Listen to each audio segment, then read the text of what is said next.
I went to a psychiatrist for the first time. Here are my misconceptions and what really happened. First misconception is that my psychiatrist would be a one stop shop for talk therapy and medication management.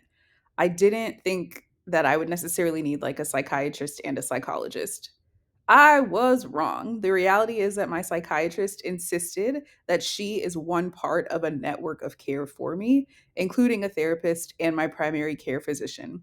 It all makes a lot of sense now that I think about it. It's just not how I thought about it. Misconception 2, I would have to wait for a long time for an appointment to see a psychiatrist, and when I finally got to see them, I figured it would cost me a ton of money. The reality is that I was pleasantly surprised. I used Headway, which is just an online platform, to schedule a psychiatrist appointment for the very next day.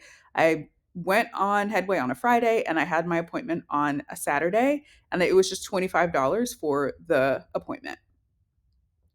Misconception 3, there would be a clear cut diagnosis and treatment plan based on all the information I filled out in the history of the questionnaire and from the initial session.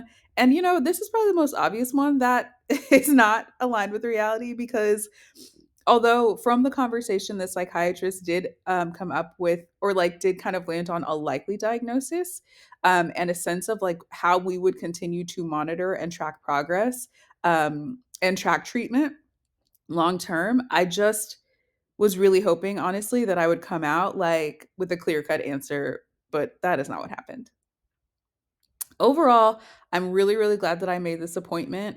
Again, the most impatient parts of me were hoping that, like, I would go in, it would be like, "Yep, this is the problem, this is the solution, it's all clear cut, we're done here forever." But that is not how it works, and I do ultimately still feel more at ease knowing that I will learn more about what works best as time goes on.